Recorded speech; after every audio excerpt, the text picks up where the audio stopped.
اب ان اختلافات میں بظاہر دیکھیں نا، ہمارے ہاں بھی کتنے گنجلک قسم کے اختلاف ہوتے ہیں. اب مسئلہ غیب کیا ہے، اور نور و بشر کیا ہے، اور حیات و ممات کیا ہے. اب اس میں ایک عام آدمی پریشان ہی ہو کے رہ جائے گا. لیکن یہ کہ اب اللہ تعالیٰ ان لوگوں کو رہنمائی دے دیتے ہیں جو ہدایت کے لیے کوشش کرتے ہیں، جو تعصبات سے پاک ہوتے ہیں، جو ان گروہوں میں کہ مینڈک نہیں بن جاتے کنویں کے، بلکہ وہ کوشش کرتے ہیں کہ حق سچ کو تلاش کریں، تو اللہ تعالیٰ ان کو ہدایت دے دیتا ہے. فَهَدَى اللَّهُ الَّذِينَ آمَنُوا، تو ان میں سے جو ایمان والے اللہ نے ان کو ہدایت دی. لِمَا اخْتَلَفُوا فِيهِ، ان تمام باتوں میں جن میں وہ اختلاف میں پڑے ہوئے تھے. من الحق، سچ سے، حق سے، اپنی کتاب کے ذریعے سے ان کو رہنمائی دی. بِإِذْنِهِ، ہی اپنے حکم سے.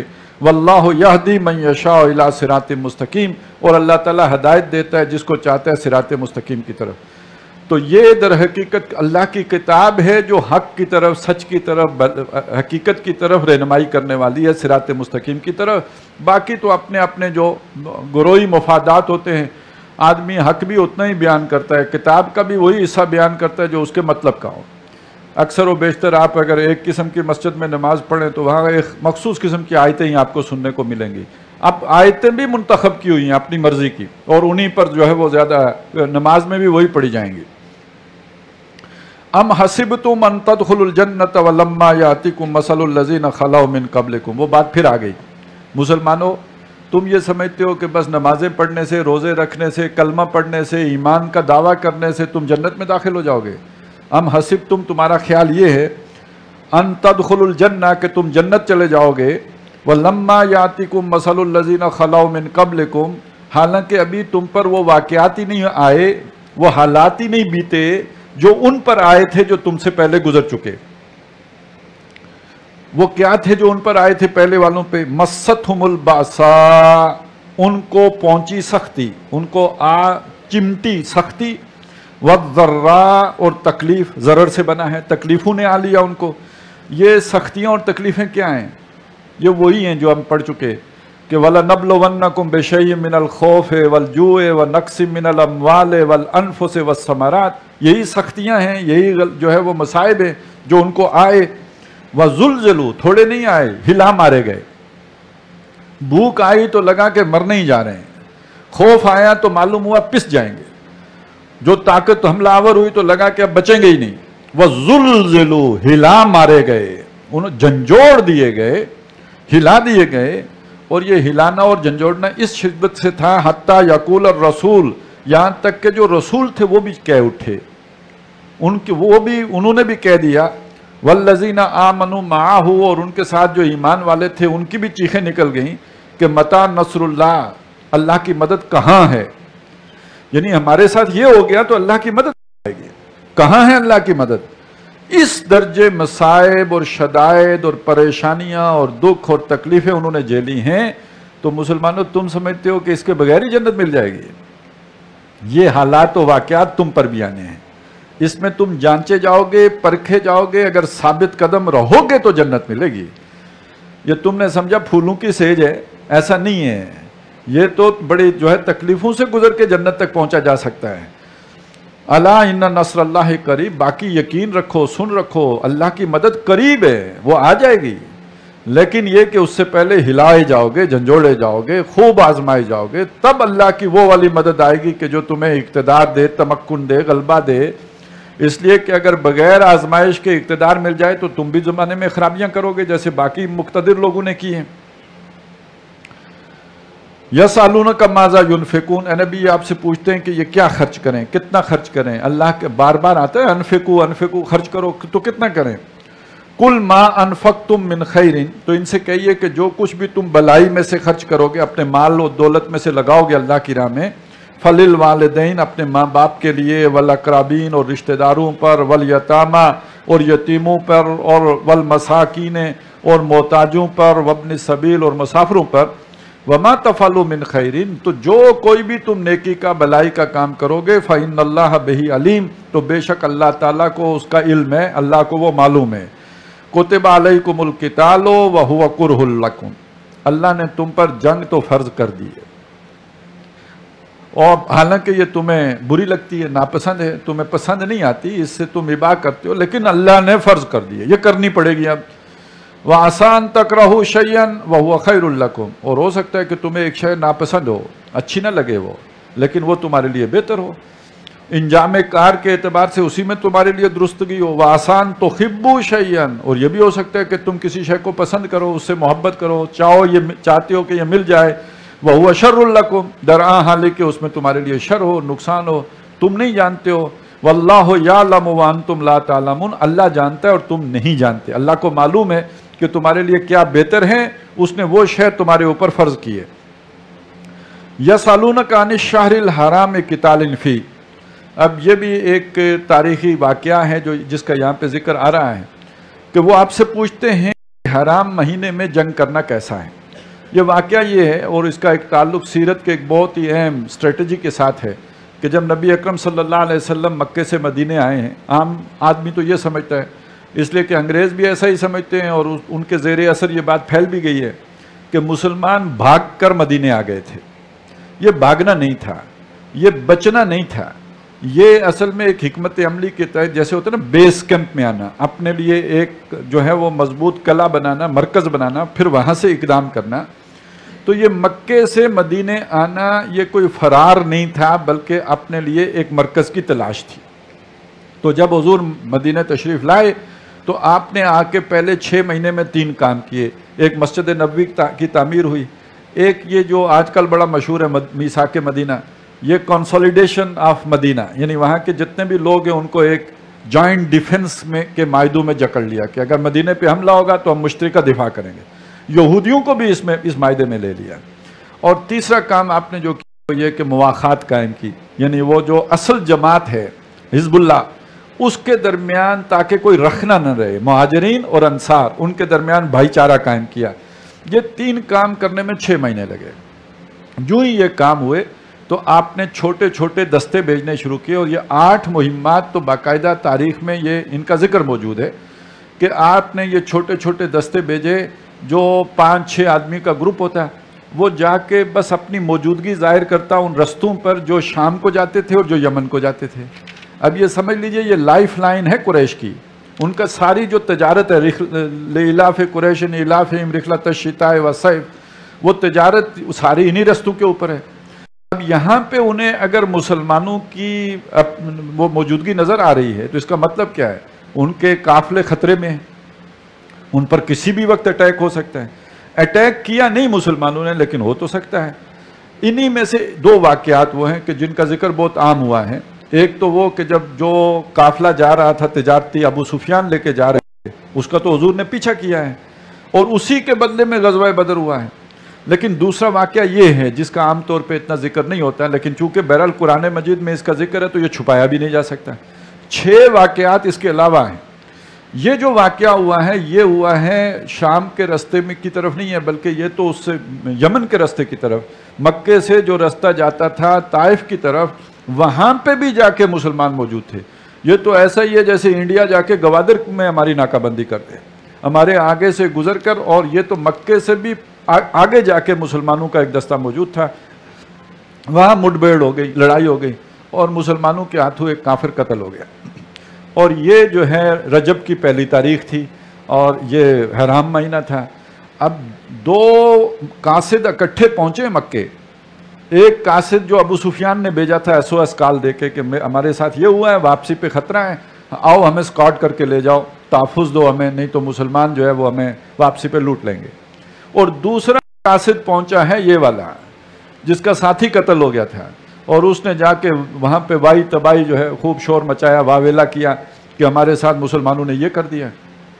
اور اس کے نتیجے میں پھر وہ جو مکے میں جو لوگ تھے ہاکس قسم کے، انہوں نے کہا کہ چلو پھر حملہ کرتے ہیں۔ تو ابو جہل کے لشکر کے تیار کرنے کے پیچھے یہ 2 واقعات ہیں۔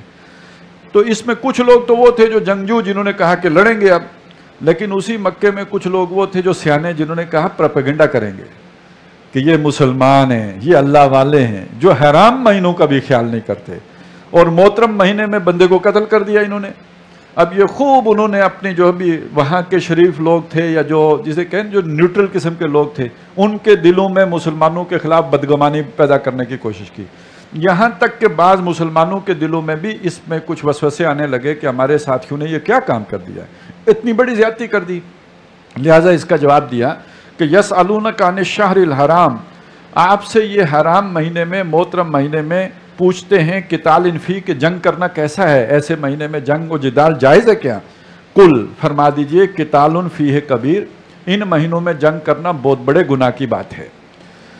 لیکن یہ کہ دیکھو یہ کہ یہ پوچھتا کون ہے بھائی، یہ گناہ کا کام تو اس کے لیے ہے جو اللہ سے ڈرنے والا ہو، جو اس سے بڑے بڑے گناہ کر کے یہ کہے کہ جی آپ نے یہ گناہ کیوں کیا۔ اب جیسے یہاں پہ ہوتا ہے نا جو سود کھاتے ہیں، جو اللہ کے کسی حکم کی پرواہ بھی نہیں کرتے، وہ یہ بھی اگر ان سے کہو یہ فحاشی عریانی ختم کرو تو وہ کہتے ہیں فحاشی کی تعریف تو بتاؤ وہ کیا ہے۔ تو وہ بھی جب ان کو کوئی تکلیف ہو تو وہ بھی کہتے ہیں کہ بھائی چاند دیکھنا لوگوں کا کام تو نہیں ہے نا، یہ ہمارا کام ہے۔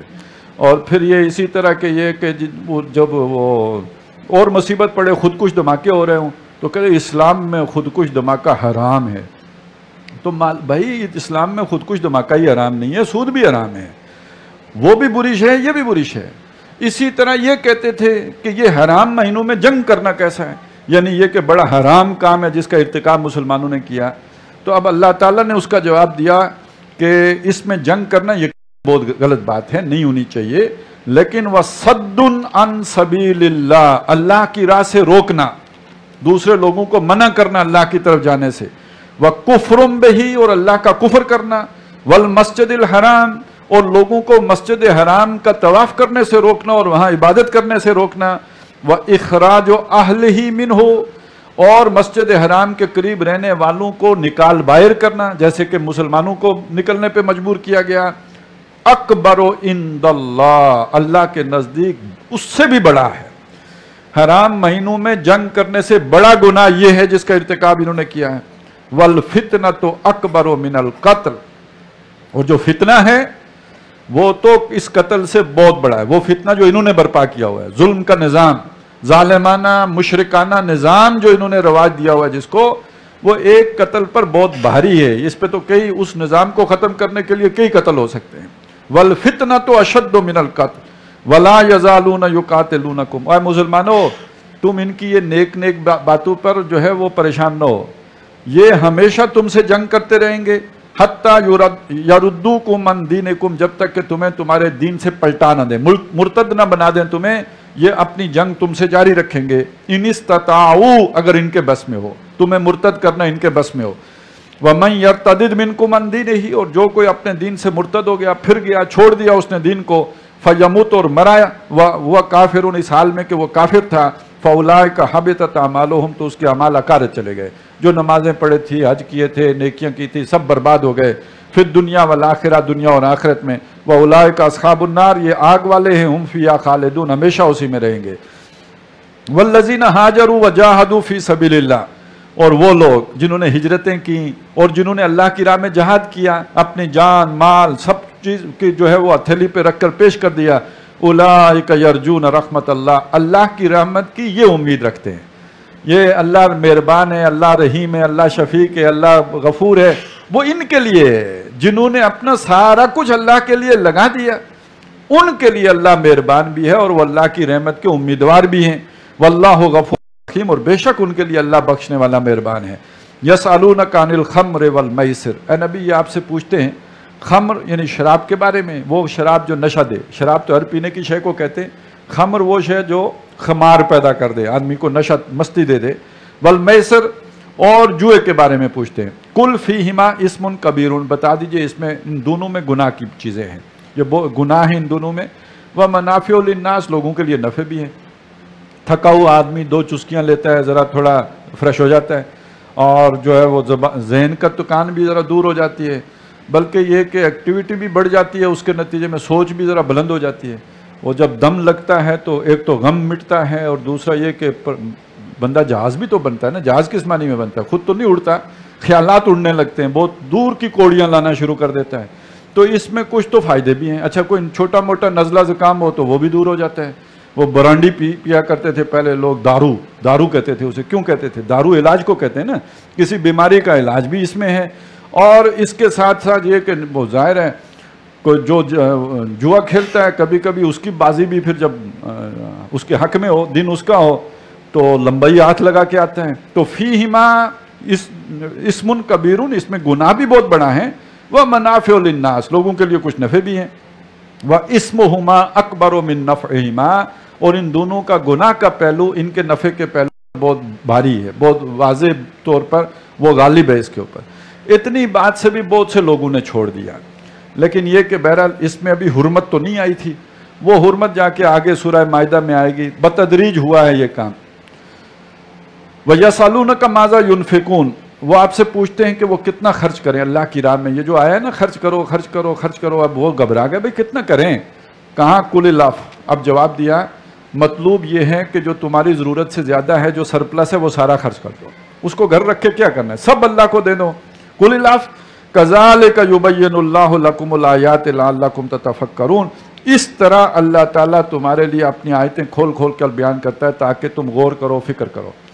اچھا، یہ وہ شے ہے کہ جس کو ہمارے اس دور میں مارکسزم میں اس کو جو ہے وہ اجاگر کیا گیا ہے کہ آپ کی اپنی ساری جو بھی کمائی ہے وہ ریاست جو ہے آپ سے لے لے گی اور عوام کی فلاح پر اسے خرچ کرے گی، کوئی آدمی کی انفرادی ملکیت نہیں ہوتی.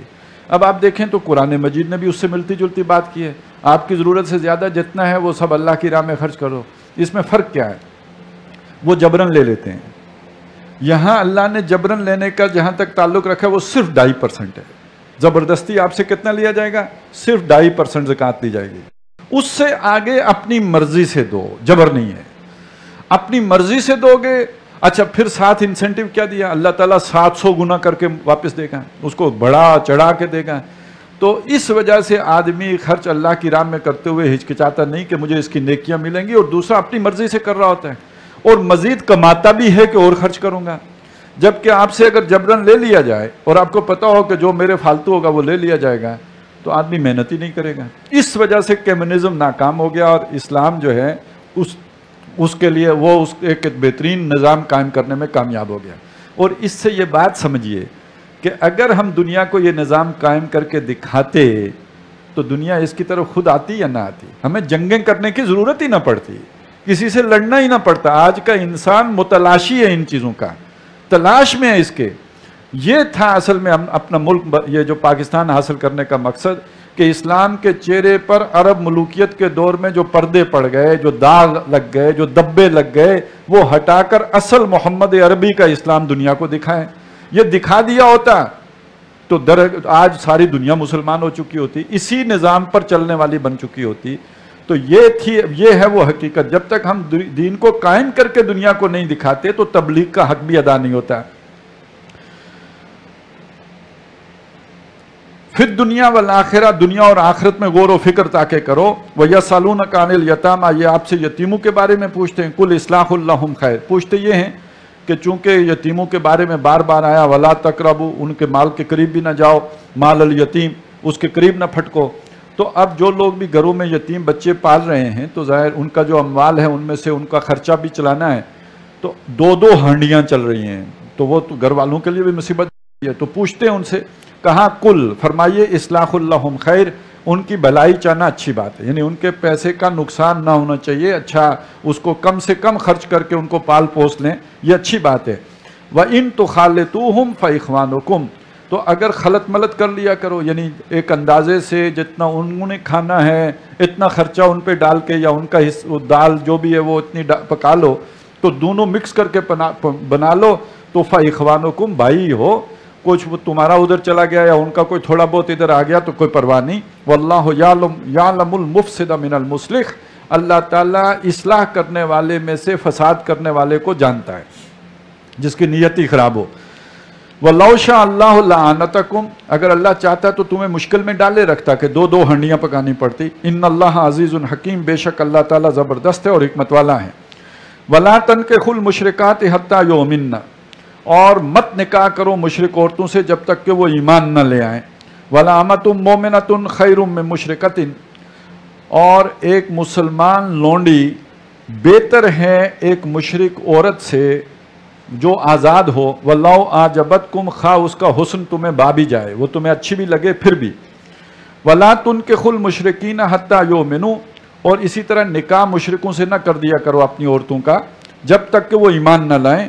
ولا عبد مومن، اور ایک غلام مومن مسلمان آدمی خیر من مشرکین، کسی آزاد مشرک سے مال و متاع والے سے وہ بہتر ہے. وَلَوْ أَعْجَبَكُمْ، خواہ وہ تمہیں پسند بھی ہو. اولئک یدعون الی النار، اس لیے کہ یہ تو آگ کی طرف بلانے والے ہیں، ان کا ساتھ انسان کو آگ کی طرف لے کے جانے والا ہے. واللہ یدعو الی الجنہ، اور اللہ تعالیٰ تمہیں جنت کی طرف دعوت دیتا ہے. والمغفرۃ بإذنہ، اور اپنے حکم سے بخشش کی دعوت دیتا ہے. وَيُبَيِّنُ آیاتہ للناس، اور وہ اپنی آیتیں لوگوں کے لیے کھول کھول کر بیان کرتا ہے. لعلہم یتذکرون، تاکہ وہ نصیحت قبول کریں. وَيَسْأَلُونَكَ عَنِ الْمَحِيضِ، اور یہ آپ سے عورتوں کے ماہواری کے بارے میں پوچھتے ہیں. قُلْ هُوَ أَذًى، ان سے کہیے کہ وہ ناپاکی ہے، گندگی ہے. فَاعْتَزِلُوا النِّسَاءَ فِي الْمَحِيضِ، جب وہ حالت حیض میں ہوں تو ان سے دور رہو. اور دور رہنے کا مطلب یہ ہے کہ مقاربت نہ کرو، تعلق زن و شو نہ قائم کرو. وَلَا تَقْرَبُوهُنَّ حَتَّى يَطْهُرْنَ، اور ان سے مباشرت نہ کرو جب تک کہ وہ پوری طرح پاک نہ ہو جائیں، یعنی غسل نہ کر لیں. فَإِذَا تَطَهَّرْنَ فَأْتُوهُنَّ مِنْ حَيْثُ أَمَرَكُمُ اللَّهُ، تو جب وہ غسل کر کے پاک صاف ہو چکی ہوں تو اب ان کے پاس جاؤ جہاں سے کہ اللہ نے جانے کا حکم دیا ہے، یعنی جو فطری رستہ ہے. ان اللہ یحب التوابین، بے شک اللہ تعالیٰ توبہ کرنے والوں کو پسند کرتا ہے. ویحب المتطہرین، اور پاک صاف رہنے والوں کو پسند کرتا ہے. نساؤکم حرث لکم، تمہاری عورتیں تمہارے لیے کھیتی کی طرح ہیں. فاتو حرثکم انا شئتم، اپنی کھیتی میں جاؤ جہاں سے چاہو. مراد یہ کہ کھیتی سے آدمی فصل حاصل کرتا ہے، یہ کھیتی ہے جس سے اولاد حاصل ہو. تو جہاں سے چاہو کا مطلب یہ نہیں ہے کہ جو ہے وہ اولادی کی نیت اور ارادہ نہ ہو، بلکہ جہاں سے اولاد کی توقع ہو وہاں سے جاؤ، تبھی تو کھیتی ہے. وَقَدِّمُوا لِأَنفُسِكُمْ، اور اپنے لیے آگے بھیجو. وَاتَّقُوا اللَّهَ وَاعْلَمُوا أَنَّكُمْ مُلَاقُوهُ، اور یاد رکھو، ڈرو اللہ سے کہ اور جان رکھو کہ تم نے اللہ سے ملاقات کرنی ہے. خاص طور پہ میاں بیوی کے بہت سے معاملات ایسے ہو سکتے ہیں جو کسی جرگے میں نہیں پیش کیے جا سکتے، کسی عدالت میں بیان نہیں کیے جا سکتے. تو یہ اس موقع کے لیے پھر یاد رکھو کہ اللہ ہی نے تم سے حساب لینا ہے. یہ تو فرشتہ بھی نہیں نوٹ کرتا، وہ بھی معزول کر دیا جاتے، وہ کرامن کاتبین بھی. تو یہ تو صرف اللہ ہی پھر تمہارا حساب لے گا اگر یہاں پہ کوئی زیادتی ہوگی اور غلطی ہوگی. وَبَشِّرِ الْمُؤْمِنِينَ، اور خوشخبری دے دیجئے ایمان والوں کو. وَلَا تَجْعَلُوا اللَّهَ عُرْضَةً، اور اللہ کے نام کو نشانہ نہ بنا لو، ڈھال نہ بنا لو. لِأَيْمَانِكُمْ، اپنی قسمیں کھانے کا ذریعہ. ان تبروا، کہ تم نیکی نہ کرو. وتتقوا، اور پرہیزگاری کے کام چھوڑ دو. وتصلحوا بین الناس، اور لوگوں کے درمیان صلح صفائی چھوڑ دو. اصل میں ہوتا یہ ہے کہ کبھی کسی میں صلح کرانے کی کوشش کریں، وہ آگے سے ایسی بات کر دیتا ہے، آدمی کہتا ہے بھائی میں تمہاری نمازیں پڑھوں، تو میرے مسلے پھاڑ، تو میں آئندہ بات کسی کی صلح ہی نہیں کراؤں گا. کتنے لوگ ہوتے ہیں جو کہتے ہیں میں کسی کا رشتہ نہیں کراؤں گا، اس لیے کہ رشتہ کرائیں بعد میں اگر ناچاکی ہو جائے تو وہ دعائیں بد دعائیں ملتی رہتی ہیں کہ تیری قبر کو بھی اللہ آگ لگائے کہ جس نے ہمارا یہ رشتہ کرایا تھا. تو پھر بندہ کہتا ہے یار کیا ضرورت ہے رشتہ کرانے کی. تو اس طرح کی چیزوں کو دیکھ کر پھر آدمی جو ہے وہ نیکی کے کام کرنے سے توبہ طائب ہو جاتا ہے. تو فرمایا یہ غلط بات ہے، اور آپ اللہ کے لیے، اللہ نے آپ کو اجر دینا ہے، آپ لوگوں کے لیے تو نہیں کر رہے. وہ خوش ہوتے ہوں یا ناراض ہوتے ہوں اس کی پرواہ نہ کرو، اللہ کے لیے کر رہے ہو، لہذا اس کو اللہ کے نام کو نیکی کے رستے کی رکاوٹ نہ بناؤ. واللہ سمیع علیم، اللہ سننے والا جاننے والا ہے. وہ لوگوں کی بد دعاؤں سے آپ کی قبر کو آگ نہیں لگائے گا، آپ کی نیتوں کی وجہ سے قبر کو آگ لگے گی یا وہ ٹھنڈی چھاؤں والی بنے گی. لا یؤاخذکم اللہ باللغو فی ایمانکم، اور جو آپ خواہ مخواہ قسمیں کھا لیتے ہو، وہ روا روی میں جو بعض لوگوں کی عادت ہوتی ہے، اس پر اللہ تم سے کوئی مواخذہ نہیں کرے گا. وَلَٰكِن يُؤَاخِذُكُم بِمَا كَسَبَتْ قُلُوبُكُم، لیکن جو تمہارے دل کمائی کریں گے، یعنی نیت ارادے کے ساتھ جو قسم کھائی گئی ہو اس پر تمہارا مواخذہ ہوگا. وَاللَّهُ غَفُورٌ حَلِيمٌ، اور اللہ تعالیٰ بخشنے والا بردبار ہے. لِلَّذِينَ يُؤْلُونَ مِن نِّسَائِهِمْ، یہ ایک نیا مسئلہ آیا. کوئی آدمی قسم کھا، ایک قسم کی تو وہ والی ہے، ایک قسم یہ بھی ہے کہ ایک آدمی قسم کھا لیتا ہے کہ میں اب اپنی بیوی کے پاس نہیں جاؤں گا، اس کے ساتھ مقاربت نہیں کروں گا، اس کی مباشرت نہیں کروں گا. یہ قسم کھا لی اس نے. اب اس قسم کے بارے میں فرمایا کہ یہ بھی مستقل دائمی نہیں کھائی جائے گی. للذین یولون من نسائہم، تم میں سے جو لوگ اپنی عورتوں سے ایلا کر لیتے ہیں، قسم کھا لیتے ہیں، ان سے تعلق منقطع کر لیتے ہیں. تربصوا اربعۃ اشہر، ان کے لیے مہلت ہے 4 مہینے کی. 4 مہینے کے اندر اندر انہیں رجوع کرنا ہوگا، اور رجوع کرنا ہوگا تو قسم کا کفارہ دینا ہوگا، قسم کھائی ہوئی ہے نہیں جاؤں گا، تو 4 مہینے کے اندر اندر رجوع کریں اور قسم کا کفارہ دیں۔ فَإِن فَاؤُوا، اور اگر وہ لوٹ آئیں یعنی باہم مل جائیں میاں بیوی، فَإِنَّ اللَّهَ غَفُورٌ رَحِيمٌ، اللہ تعالیٰ بخشنے والا مہربان ہے۔ وَإِنْ عَزَمُوا الطَّلَاقَ، 4 مہینے گزر گئے تو اس کا مطلب ہے طلاق دینی ہوگی۔ اب یہ طلاق بائن ہو گئی، نہ بھی دی تو ہو گئی۔ 4 آپ نے قسم کھائی تھی بیوی سے تعلق قائم نہیں رکھوں گا، 4 مہینے گزر گئے، اس کے اندر آپ نے رجوع نہیں کیا، طلاق بائن ہو گئی ہے۔ اب کوئی نیا ہی نکاح ہوگا تو پھر اس کے بعد وہ میاں بیوی بنیں گے۔ فَإِنَّ اللَّهَ سَمِيعٌ عَلِيمٌ، تو بے شک اللہ تعالیٰ سننے والا جاننے والا ہے۔ وَالْمُطَلَّقَاتُ يَتَرَبَّصْنَ بِأَنفُسِهِنَّ ثَلَاثَةَ قُرُوء، اور جن کو طلاق ہو گئی ہو وہ اپنے آپ کو انتظار میں رکھیں 3 حیض تک۔ مطلقات جو ہیں وہ 3 حیض تک ان کی عدت ہے۔ وَلَا يَحِلُّ لَهُنَّ أَن يَكْتُمْنَ مَا خَلَقَ اللَّهُ فِي أَرْحَامِهِنَّ، اور یہ ان کے لیے حلال نہیں ہے، جائز نہیں ہے کہ اللہ نے ان کے رحموں میں جو کچھ تخلیق کیا ہے، جو پیدائش کی ہے، اس کو وہ چھپائیں۔ یعنی اگر ان کو مواری نہیں آ رہی تو اس کا مطلب یہ ہے کہ حمل قرار پا گیا ہے، تو اب انہیں چھپانا جائز نہیں ہے۔ ان کن یؤمن باللہ والیوم الآخر، اگر وہ اللہ اور آخرت پر ایمان رکھنے والیاں ہیں۔ وبعولتہن احق بردہن فی ذلک، اور اس عدت کے دوران ان کے خاوند انہیں لوٹا لینے کا حق رکھتے ہیں۔ ان ارادو اصلاحا، اگر ان خاوندوں کا ارادہ اصلاح کا، خیر خائی کا، بھلائی کا ہو۔ یعنی بدنیتی کیا ہوگی اس میں کہ اور تنگ کروں گا، اگر میں نے چھوڑ دی، طلاق دے دی تو پھر آزاد ہو جائے گی، میری تو دستبرد سے ہی آزاد ہو جائے گی، تو ابھی مزہ نہیں آیا اور اس کو جو ہے وہ ٹیز کرنا ہے، تنگ کرنا ہے، تو یہ تو اصلاح کا ارادہ نہیں ہے، یہ تو شیطانی خیال ہے۔ اگر ان کا اصلاح کا ارادہ ہو، بیوی بنا کے رکھنے کا ہو، تو اس عرصے کے دوران وہ انہیں لوٹا سکتے ہیں۔ وَلَهُنَّ مِثْلُ الَّذِي عَلَيْهِنَّ بِالْمَعْرُوفِ، اور عورتوں کا بھی حق ہے جیسا کہ مردوں کا ان پر حق ہے، دستور کے موافق ہے۔ وَلِلرِّجَالِ عَلَيْهِنَّ دَرَجَةٌ، البتہ مردوں کو عورتوں پر ایک درجہ فضیلت حاصل ہے۔ وَاللَّهُ عَزِيزٌ حَكِيمٌ، اور اللہ زبردست ہے اور حکمت والا ہے۔ الطلاق مرتان، طلاق تو 2 مرتبہ ہے، جب 3 دفعہ ہو گئی تو وہ تو پھر جو ہے وہ آزادی ہو گئی۔ تو جو رجعی طلاق ہے جس میں لوٹا سکتے ہیں، جس کا اوپر ذکر آیا کہ عدت کے دوران ان کے خاوند انہیں لوٹانے کا حق رکھتے ہیں، تو وہ 2 مرتبہ تک کی طلاق کا ہے۔ فَإِمْسَاكُمْ بِمَعْرُوفٍ، تو اس کے بعد یا تو روکنا ہے بھلے طریقے پر، اچھی نیت سے رکھنے کے لیے، خوش اسلوبی کے ساتھ رہنے کے لیے روکنا ہے، او تسریحم بِإِحْسَان، یا رخصت کر دینا ہے خوب احسان کرتے ہوئے، نیکی کرتے ہوئے۔ یعنی ہمارے ہاں جو طلاق کا تصور ہے وہ کوئی اور ہی چیز ہے۔ ہم طلاق تو اصل میں قتل کرنے کی جگہ پہ دیتے ہیں، یعنی غصہ آیا، کسی کے ساتھ شدید ناراضگی ہوئی، اس کے بعد طلاق طلاق طلاق، یعنی کلاشنکوف ہے جو ہم نے چلائی ہے۔ اصل میں طلاق ان 2 آدمیوں کے مابین ہے کہ جن کے مانگی نہیں ہو رہی، جن کے مزاج نہیں مل رہے، رشتہ ہو گیا ہے، تعلق بن گیا ہے، لیکن یہ کہ ان کے درمیان کسی وجہ سے ہم آہنگی نہیں ہے۔ تو یہ ایک بالکل جسے کہتے ہیں نا، ایک سوچا سمجھا فیصلہ ہے، ٹھنڈے دماغ کے ساتھ کیا ہوا فیصلہ ہے، اسی لیے اس کی عدت بھی رکھی، اس کی ترتیب بھی دی قرآن مجید نے کہ اس طرح کر کے تو یہ طلاق دی جاتی ہے۔ اور جب ایسا ہو تو آدمی دیکھے کہ بھائی میں سنبھال سکتا ہوں، ہم ساتھ رہ سکتے ہیں، اتنے جھگڑے کے بعد پتہ تو لگ جائے گا نا کہ کتنا کمپرومائز کرنا ہے، میں نے کیا چھوڑنا ہے، اس نے کیا چھوڑنا ہے۔ تو اگر ساتھ رہ سکتے ہوں تو ٹھیک ہے، اچھے طریقے سے رہیں، رجت کر لیں۔ اور اگر سمجھ میں یہ آ رہے کہ ہم ساتھ نہیں رہ سکتے، ہمارے جھگڑے صبح و شام رہیں گی، صبح اگر ناشتہ اکٹھے کر لیا تو شام کو ضرور لڑائی ہونی ہے، تو پھر بہتر ہے کہ یہ خرابی پیدا کرنے سے اچھے طریقے پر احسان کرتے ہوئے رخصت کر دیں۔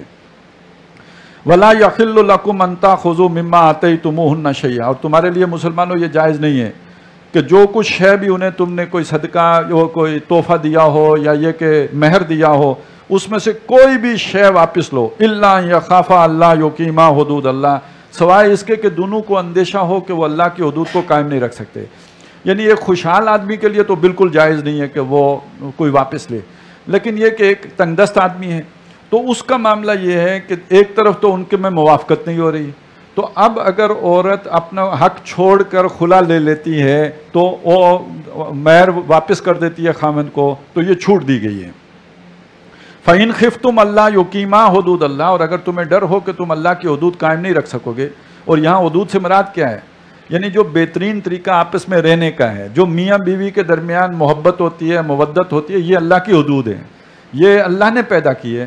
تو اگر وہ موافقت تمہارے درمیان نہیں ہوگی اور گھر نہیں ہوگا بلکہ مصیبت خانہ بنا رہے گا، تو گویا اللہ کی حدود پامال ہو رہی ہیں۔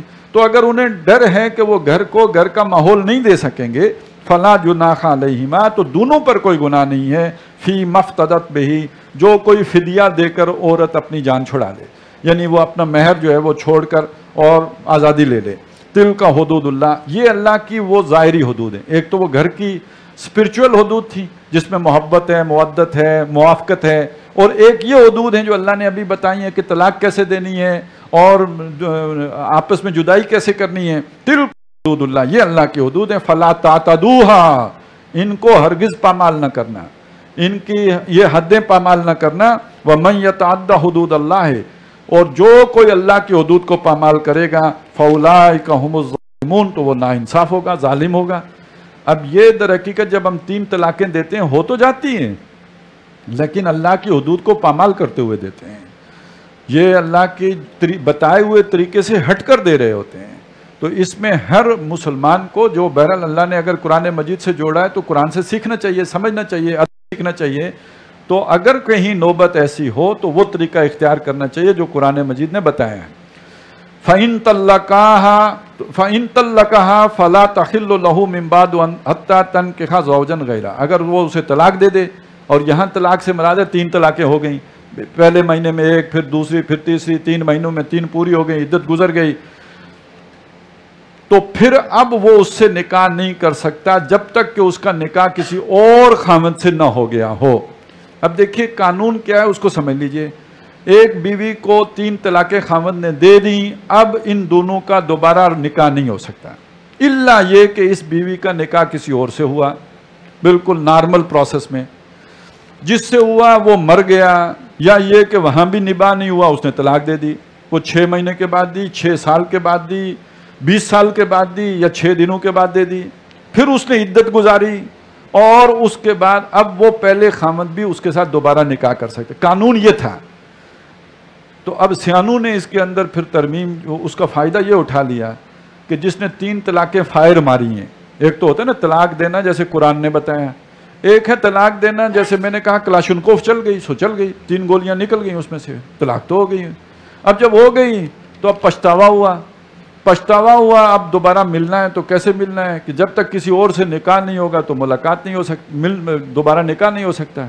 اب اس کو ایک طریقہ بنا کے وہ 1 دن کا یا 1 رات کا نکاح کرواتے ہیں، جسے کہتے ہیں وہ جو ہیلا کرتے ہیں، اور یہ ہے در حقیقت شریعت سے کھیلنا، یہ قانون الہی کے ساتھ جو ہے وہ کھیلنا اور کھلواڑ کرنے کے مترادف ہے، اور اس پہ لعنت کی اللہ کے نبی صلی اللہ علیہ وسلم نے کہ جس نے اس طرح کا نکاح کیا ہو۔ فَإِن طَلَّقَهَا فَلَا جُنَاحَ عَلَيْهِمَا، اور اگر اس نے بھی اسے طلاق دے دی ہو یا کہ وہاں سے بیوہ ہو گئی ہو، أَن يَتَرَاجَعَا، تو اس میں ان دونوں پر اب کوئی گناہ نہیں، جنہوں نے پہلے جن کی طلاق ہوئی تھی کہ وہ آپس میں مراجعت کر لیں، ان ظنّا، کہ اب اگر انہیں یہ یقین ہو، أَن يُقِيمَا حدود اللہ، کہ وہ اللہ کی حدود کو قائم رکھ سکیں گے، یعنی آپس میں لڑیں گے نہیں اور اچھے طریقے سے رہیں گے۔ وَتِلْكَ حُدُودُ اللَّهِ، اور یہ اللہ کی حدود ہے، یہ جو قوانین ہیں یہ اللہ کے بتائے ہوئے قانون ہیں، يُبَيِّنُهَا لِقَوْمٍ يَعْلَمُونَ، جن کو اللہ واضح کرتا ہے ان لوگوں کے لیے جو علم رکھتے ہیں۔ وَإِذَا طَلَّقْتُمُ النِّسَاءَ، اور اے مسلمانوں جب تم عورتوں کو طلاق دو، فَبَلَغْنَ أَجَلَهُنَّ، اور وہ اپنی عدت کو پہنچ جائیں، فَأَمْسِكُوهُنَّ بِمَعْرُوفٍ، تو انہیں بھلے طریقے سے یا تو روکو، یعنی رکھنا ہے تو اچھے طریقے سے رکھو، أَوْ سَرِّحُوهُنَّ بِمَعْرُوف، یا انہیں رخصت کر دو بھلے طور پر۔ وَلَا تُمْسِكُوهُنَّ ضِرَارًا لِتَعْتَدُوا، اور انہیں ستانے کے لیے نہ واپس نکاح میں لاؤ، یعنی آپ نے طلاق دی تھی 1 مہینے کے اندر رجوع کیا، اس لیے کیا کہ جو ہے میں اسے اور تنگ کر لوں اور ستا لوں، تو یہ مت کرو۔ وَمَن يَفْعَلْ ذَلِكَ، اور جس نے یہ حرکت کی، فَقَدْ ظَلَمَ نَفْسَهُ، اس نے اپنی جان کے اوپر ظلم کیا۔ وَلَا تَتَّخِذُوا آیَاتِ اللَّهِ هُزُوًا، اللہ کی آیات کو ٹھٹھا نہ بناؤ، مذاق نہ بناؤ، یعنی اللہ نے تمہیں اگر یہ سہولت دی ہے کہ رجوع کر سکتے ہو طلاق دینے کے بعد، تو اب اگر تم رجوع اس لیے کر رہے ہو کہ اس پر اور ظلم کرو گے اور ستاؤ گے اور تنگ کرو گے، تو یہ در حقیقت تم نے اللہ کی آیت کو مذاق بنا دیا ہے۔ یا اسی طرح جس نے ہیلا کیا اس نے بھی تو اللہ کی آیت کو مذاق بنا دیا ہے، تو اللہ کی آیات کو ہنسی نہ بناؤ۔